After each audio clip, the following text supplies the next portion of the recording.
Sorry, Dio, you were going to say something, mate. No, I was just going to say, like, there's context to all of this. Like, to sit and say it's lazy scouting, no, it's this. I think you have to look at the context of where Manchester United is at and what they're trying to do. When Arsenal was rebuilding, we had to get players like Danny Ceballos, we had to get players like William on loan come in. We had to do certain things. There's certain things you do when you're rebuilding afresh. Now, Delete is not a horrible player. This whole idea that he's whack is a lie. I mean, go look at his stats. And that's the problem. I think people are happy to just see something on Twitter and just take it and run with it and just assume that it's true without doing any research. He's not a horrible player. He's a step better than what they have right now, and they're rebuilding. If they have to have him for a year or two and then get somebody better, great. Or a season or two, get somebody better, fine. The question you're saying is, why don't they go get like the top guys? How many top guys are going to want to come when you're rebuilding? Not very many top players are going to. I don't know. I'm saying generally, like that's what most people would say. Oh, we'll get better. Like, but how many of them will want to come? So, I think that Lenny Euro did. Rejected Real Madrid for us. Yeah, but I think they're on the right track with what they're building. You're building something slowly but surely over the next couple of seasons. I believe you gave your manager it's a 1 year contract with 1 year to renew, right? Or is it 2 years plus one? It was a very slight extension, but we've taken a lot of his control and power away. And I was so glad when he spoke about it on pre-season, where he said his roles essentially changed now. Saad, you had something you wanted to say. Sorry, mate. Yes. Listen, I can't lie, man. I think you are seriously underrating Mazraoui, man. I think he's a very good fullback because he can cover left and right. I got to witness him playing against us when Bayern played us. I also got to witness him playing in the African Cup of Nations. I think he's a very good defender, and I actually have a mad take. It could be classified as a mad take. I think apart from Dalot, he's going to be probably one of their best best defenders. Apart from Dalot, I think he's going to have an amazing season with Manchester United, man, because I rate this guy. I think he's very good going forward on the ball, obviously, as you stated. But I think also defensively, he's solid. And off the ball, his movement is very good. So I think Mazraoui, not only does he suit the Premier League as well, but he can also come in and fill a lot of holes that Manchester United have at the moment. Also, just on the De Ligt thing, I don't think De Ligt is not a world-class defender. He's not a world-class centre-back. He's not top 5 or top 3 centre-backs in the world. But I still think he's a top 10 centre-back. I still think he's a very good centre-back and can be utilised for Manchester United, especially coming in. Obviously, if Lenny Euro and Martinez are their starting centre-backs, then him coming on as a backup option or a different option if they want to tackle a different game. Do you know what I mean? He can also be utilized in that, man. I think he's just been unlucky with how his route through different clubs. Because I understand what you're saying. He's passed around different clubs. Why all these big clubs giving him away? But I still think that happens sometimes. Sometimes players just move from club to club and just move from league to league to just take on new challenges. Do you know what I mean? But I don't think these signings are really bad. I think right now, for where Man United are building from the ground up, like Dio said, and basically rebuilding the house that has been shattered and bulldozers gone through it. They're rebuilding this house now. And I think the structures that they're putting down are good. I think the movements that they're making are good. So I don't know. So question, Shad. You said top 10. Top 10 in what sense? Like the top 10 Premier League or just top 10 just center backs, period? Just England, but Will, though. Let's just base it on his potential. Let's just base it on his potential, then you'll rate him. Oh, yeah. Well, then the potential. He's like top 40 then because he didn't live up to his potential. Listen, top 10, I'd say in the Premier League, 100%. Okay. I think he's top 10. I thought you were saying like worldwide. No, I think worldwide there's a lot of defenders that get ahead of him, but in the Premier League he comes in, he's top 10, bro. So you have to look at it like that. You can't just look at the player and say, "Oh, he's whack because he's there." And I know you used the word whack, and you were like, "That's actually a bit harsh," but I don't think he's as bad as people say. I think I've seen a lot of people that are underwhelmed. Look, you got to remember as well, we spent £38 million on him. In the model again. No, it's 50 million euros inclusive of performance related. Oh, euros. Okay, it's okay, 38 million base. Okay, So again, this is what I also say to Pete. It's 38 million. So that's not what you spend on someone that you think's a world-class superstar. That's what you're spending now on good backup options. I think we spent 50 million pound on totality on both players, and them two together is a better option than the 50 million pound we spent on AWB. Wait, but question, Terry, but you don't think that he's coming to so you don't think that he signed for you guys to start? Because I think he'll be. So me personally, I would rather sit on Bayern's bench than sit on Manchester United's bench. So that's a really good point. I think that it all depends on what you've been sold and what you think's Man United are going to go and do over the next few years, and if you believe in what we're trying to rebuild. So that's one thing. I don't think he won't start. Most third-choice centre-backs at clubs get game time. Also, before he's even joined any Euros out for 3 or 4 months, he's definitely starting now, as an example. And that's what's going to happen. Plus, we're a Europa League team, which typically means you're rotating a number of players in those group stages anyway. So I think he'll get game time, but I believe when you're dropping 60 million pound on one, we know this, isn't it? Ornstein and the like said this about 6 weeks ago now. Euro's the priority and the main guy, and I don't think we'd have done that if De Ligt was the main guy that we want to start straight away. So I did want to ask Nobbins, actually. Obviously, I haven't actually spoke to any City fans since the game. Did you notice any improvements in Man United that could yield fruitful for the forthcoming season at the weekend? To be honest, I thought United probably edged that game, to be honest. I thought they were slightly the better team, to be fair. I thought that Casemiro actually had a very good game. I thought sometimes the commentators got a little bit overly keen with some of his passes, which then went astray. But overall, I thought he was solid defensively. I think that might be a really good partnership long-term, Casemiro, Mainu. I thought defensively they were fine overall. It remains to be seen what happens with De Ligt and Mazraoui. The main issue that most people had with United last season was the spaces and the gaps in between their attacking their midfield and their midfield and their defense, etc. It's just made them so easy to counter-attack on. I didn't really see any of that over the weekend. So from that perspective, that seems to be gone. So if that continues, then that's a massive improvement. Just straight away, just by getting rid of that really basic error and just makes them more solid defensively. I can't remember City creating that many clear chances outside of McAtee hitting the post and obviously the goal. So yeah, I guess if you're in look, obviously it's a Community Shield.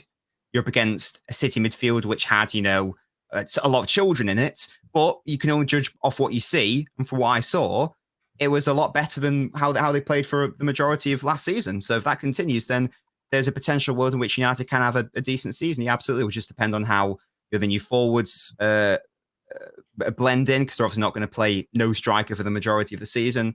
And it depends on any defensive injuries as well. But yeah, I think if you're a United fan, look at the positives. I thought it looked relatively promising, but time will tell, of course. No, just quickly tell on that game, yeah. Did you see the patterns of play, bro? Did you see the passing between the attackers? Just that, the 1-2, 1-2. Just, bro, it was actually mad. I was watching. I was like, damn, how are they doing this? And I think they just need to build the consistency a bit more with those patterns of play and just try and pop the ball around like that. Consistently do your 1-2s and get past, because the way they were getting past the defense, and it's Man City's defense, bro. We're not talking about schmucks here. They're not playing like Watford or freaking Leeds Tottenham. Or something like this, or Tottenham, whatever you want to say. They're not playing schmucks. This is Man City, so these are world class defenders, and they're just popping the ball around them effortlessly, and it looked very good. I just think they need to build on the consistency of doing that. And Rashford, the less said about him, the better. I think I don't understand where he goes from here. Listen, he was a top talent when he came in. It's now an all-time low. I think for his sake and for his footballing ability, he needs to go somewhere else. He needs a new adventure. He needs a new experience. He needs something. He needs a new challenge. That's what he needs. Because he might do. But on another day, he scores a brace in that game, and we're saying I think give him a little bit of time this season, because if we keep making opportunities like we made, like we created, he's going to score some goals. Having said that, Garnacho and Ahmad look really, really good. And the one player that really impressed, listen, Ahmad's been brilliant for a while for us now, but Garnacho looked really mature when he came on. And I don't know how this happens. And I'd love to ask footballers this, if they remember from when they were younger. And I hope this is a season for him. You sometimes get players. I remember Vinicius Jr. did it like 3, maybe 4 years ago now. People weren't even passing to him in the Real Madrid team. He was so inconsistent. He wasn't delivering. And then ends one season, starts the next campaign, and over the course of like 2 months, just grows up and starts delivering. And I watched him come on, and he wasn't just trying to score. And my only real bugbear with Garnacho is sometimes it's always trying to get the ball onto his foot for a shot. And I think that's why he did end up scoring, because he stopped trying to score all the time. And I think when he cut in and actually scored the goal, I don't think City was sure whether he was going to shoot or pass. And that led to there being a little bit more space. So, look, I appreciate what you all say. We've got a long way to go. And the problem is sometimes I once went like 6 months without eating carbohydrates when I was training back in the day. I did it as a bit of a challenge. And I ate some roast potatoes. And I'm telling you, when I was eating them, it tasted like cake. When you starve yourself of something, it was a basic roast potato, but honestly, it was like I was eating the nicest cake in the world. I've never tasted anything as nice as that in my life. And that's because I've starved myself of carbohydrates for like 6 months. I feel that Man United fans shouldn't get carried away. And even rival fans watching, you'll be like, hang on, this looks really good. That's because you're used to seeing Man United play really crap football. That doesn't mean we weren't good at times at the weekend. Some of our approach play was really good. But I think we've got to keep our feet on the ground. We really, that's my only hope, that we don't start getting carried away as a fan base. What I will say, though, is that we kick off the season this Friday. For the first time in a long time, I'm excited about watching the Man United game. And I'm really honest about my club to a point where a lot of United fans don't fuck with me, because they're like, oh, you don't say enough positive things about us. I've watched every Man United game that I can remember in the last 2 to 3 decades. And it's the first time, the last year and a half was the first time I've gone through a period where I was dreading most football matches. To be excited about a game again just fills me with a little bit of joy. And I suppose that's what football's about. You should always look forward to watching your team play, really. So let's see what happens. Super chat here from Alex. Sorry, what's up? No. Just some breaking news from a reporter, Sam C, who said that apparently Bournemouth have joined a race. Well, there's no really a race now to sign Eddie Nketiah as the replacement for Dominic Solanke. Well, that makes sense. Please. Sam C, who works for the United Stand. I don't know who this guy is. Sam C reports. Yeah. In fairness, he's really, really credible. I don't know how he knows who he knows, but I've had a number of he's actually very good. That's Eddie Alex. Eddie here. Alex here says he flopped at Bayern. So 79,000 fans signed a petition to keep him. If he was that bad, wouldn't they want him to leave if he's that bad? You can't really go off of what the fans want. Because like fans are emotional, right? Like you get attached to players and whatnot. So look, the club don't want him. That's the main thing. So the club don't want him because of his wages, though, as well. That's one of the reasons Bayern is trying. And this was very clear. He's on pretty much high wages at Bayern. And Bayern is he taking a cut? I think he's taking a cut. He's taking a cut. Yeah, Bayern has been trying to get rid of players. Yeah, Bayern has been trying to get rid of players who are on high wages since they brought in their new coach, and it's something that people refuse to talk about. Everybody just wants to talk about how the player can't be that terrible and where 79,000 people signed a petition and say we'll keep him. Well, they also want to keep the manager as well. So Bayern fans to change the standards at Bayern are dropping nowadays. So but if their standards are dropping and they've let him go, could that not indicate a mistake? Well, no, I'm saying like from the fans' POV, right? Because usually the fans are who kind of keep the pressure on the clubs to maintain the standards, but they want to keep Thomas Tuchel, even though it was a terrible season by their standards. And then you said 79,000 people were signing a petition to keep the league. So these guys are petition FC. But I think they look at it from. I think what you're missing here is the context behind why they feel that that the club is being run poorly, and that is leading to more struggles. And the fact is, they shouldn't have even have hired Thomas Tuchel. And halfway through his reign, they're admitting that publicly they made a mistake sacking the previous manager. That is not a way of creating a conducive environment for success. And it's the way Bayern have been run in the last I would say 2.5 years has been, for a club of their standards and their consistency, has been absolutely horrendous. This here it says De Ligt and Berg are underrated. You'd see Berg impact if Burnley could score and the goalie could save. De Ligt 4 games on the bench, only back when from injury. Thank you, bro. If City sign no one, I think Stones would do a good job in the Rodri role. He reads the game well and he's good at progressing the ball. Phillips can be a backup centre back. Wasn't they doing that, Nobbins? We played Stones in midfield against Villa when we had no Rodri and Pep started Alvarez in midfield. That was the day where Pep didn't start a midfielder in midfield and Stones played in midfield and he was horrendous at it. It's not his fault. He's not there's a big difference between a defender going into midfield and a midfielder being a midfielder. He can't be an out and out 6, I'm afraid. Do you think they're gonna, because obviously with the whole Kyle Walker thing, or do you think they're gonna go back to that John Stones? Because I think that suits your play a bit better.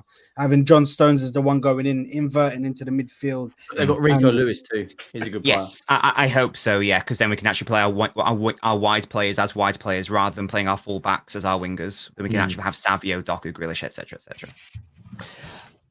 Chike here says Branthwaite, De Ligt, Botman, Gahey. Who will you pick to represent Man United?